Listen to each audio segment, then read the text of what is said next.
You were given something. You know you were. Not just an idea, not just a dream, something in you that was supposed to become a life. So why has it produced nothing? You will tell yourself it was the timing, or the money, or the people who never showed up. But the strange thing is, the gift never left you. Nothing out there reached in and took it. It is still exactly where you put it. And there was a servant, in one of the parables Jesus told, who did the same thing. He was handed his master's gold, real and entrusted to him. And scripture says he went and digged in the earth and hid his Lord's money. This is not a video about money, and it is not a command to try harder. It is about why a person buries the very thing he was trusted with, and then lives as if it were gone. To see it in you, we begin where he began, with the fear he never named until it was too late. Stay with that for a moment. You can still feel the shape of it, even now. There were seasons when it was close to the surface, when you almost moved on it, when the life it pointed toward felt near enough to touch. And then you put it somewhere safe. You did not say it out loud. You did not decide it on a single day. You simply lowered it, quietly, the way a man lowers something into the ground when he is not ready to be seen carrying it. And the soil closed over it, and the years closed over the soil. And you have lived your whole life a few steps from that spot. You have felt it on ordinary afternoons, a dull pull toward the ground where something waits.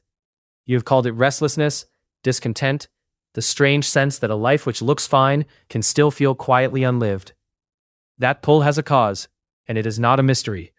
You know exactly what is down there. You are not lazy. That is the part no one tells you. You worked. You tried the disciplines and the plans in the early mornings.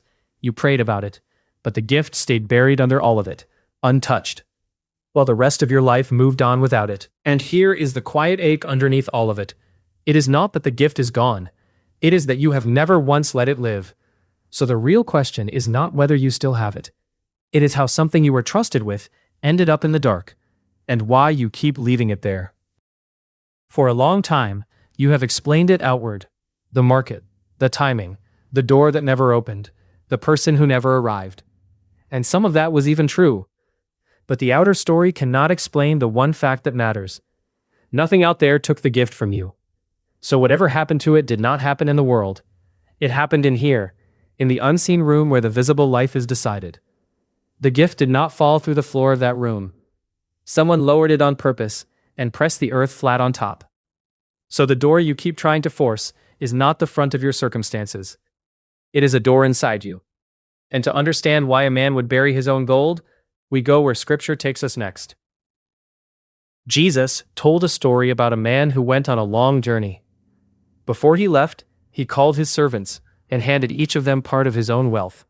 Not a wage, not a gift to keep, a trust, something of the master's, placed into the servant's hands to be carried while he was away. And the text says he gave to each one according to his several ability. Read that slowly. The amount was not random. It was measured to the man. What each servant received was already shaped to what he could carry. So the gift was never too large. It was never the wrong gift. It was his, sized to him, on purpose. That one phrase removes the excuse before you can reach for it. So when your life feels like proof that you were handed the wrong gift, or too little of it, the parable has already answered. The amount was never the problem. The gift fit your hand exactly. Whatever happened to it happened after it was placed there. Two of them went out and put what they were given to work. It moved, it multiplied, it lived. But the third man did something different. He took his portion, the real and entrusted thing, and he went and dug a hole in the ground, and he covered it over. Notice that the first two are never called more gifted than the third. The story does not say they were braver or wiser. The only difference it shows is what they did with what they held. The same gift, the same trust, two completely different responses. We are not looking for more gold here. We are looking for why the gold you were already given does nothing. And Scripture has just shown us that it is possible to be handed something real, something exactly your size, and to bury it with your own two hands. The question the rest of this turns on is how the most natural thing in the world, the thing that felt like wisdom in the moment, is the very thing that put it in the dark. So when people finally admit the gift is buried, most of them dig in the wrong place. They try harder. They force the bold move, the loud plan, the dramatic leap, and they attack the surface of their life with everything they have. And for a while, it feels like progress, because effort always feels like progress. But the gift does not surface. It was never buried out here, in the open ground of your habits and your willpower. It was buried somewhere a shovel cannot reach. And there is something worse hidden in that effort. The harder you work the surface, the more packed the ground beneath it becomes. Every forced push, every loud new plan, presses the real thing deeper, and convinces you the problem is only that you have not pushed hard enough yet. But the gift is not in the topsoil. It is beneath it, in ground that effort alone has never once reached.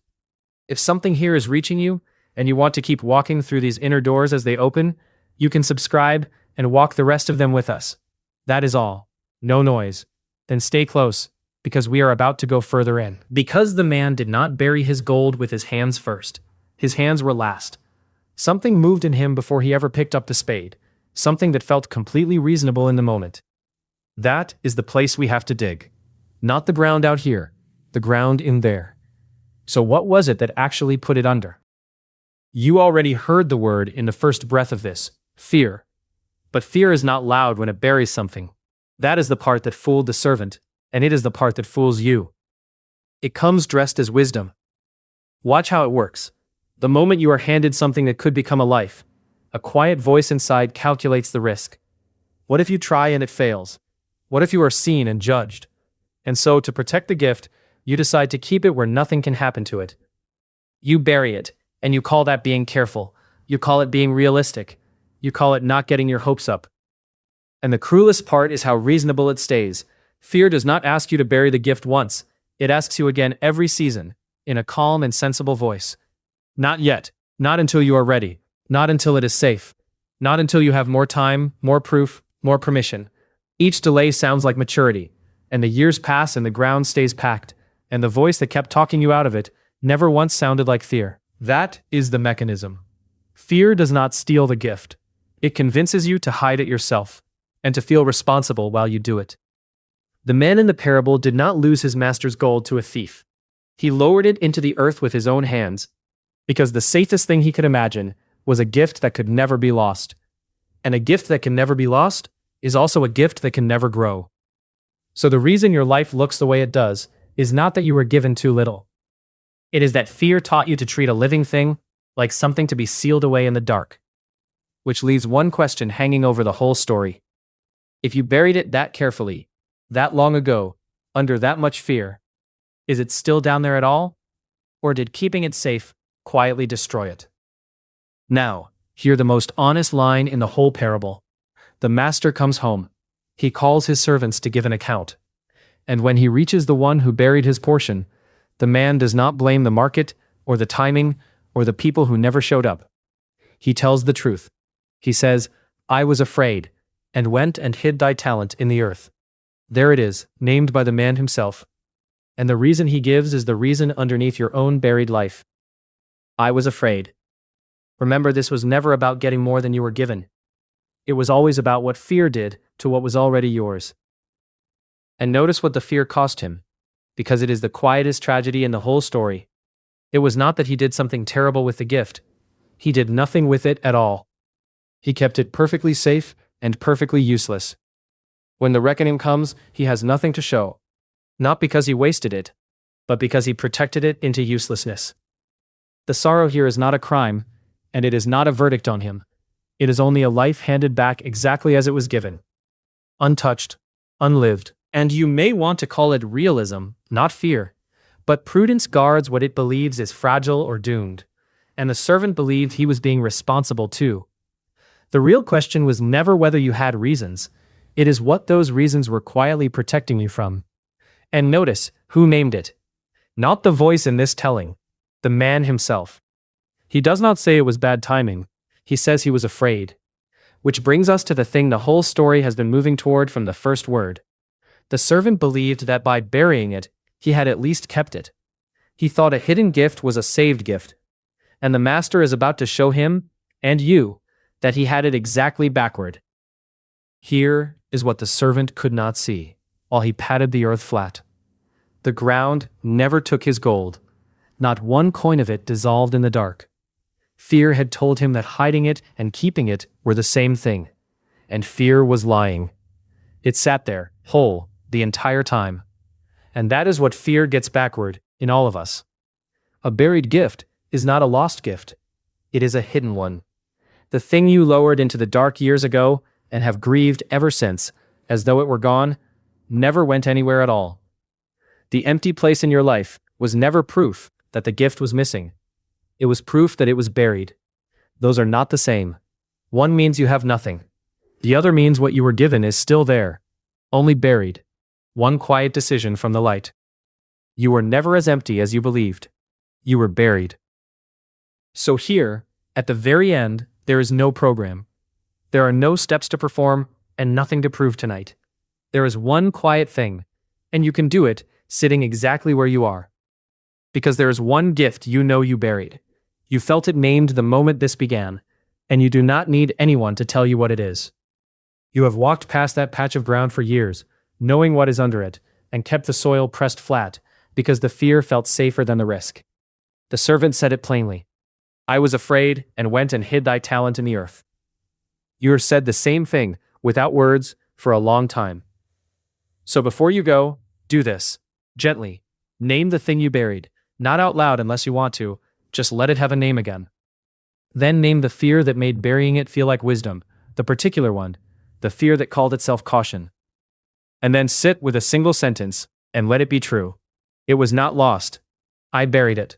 Do not rush to dig. Do not turn it into a plan. Just let the gift and the fear stand next to each other in the dark, and let the sentence settle. It was not lost. You buried it, and the ground is still holding it. Then, stay there a moment, at the edge of the ground, with the gift named, and the fear named, and the soil not yet broken. That is far enough for tonight. But uncovering a gift is not the same as living it. A thing pulled out of the ground still has to be carried back into the light of an ordinary life.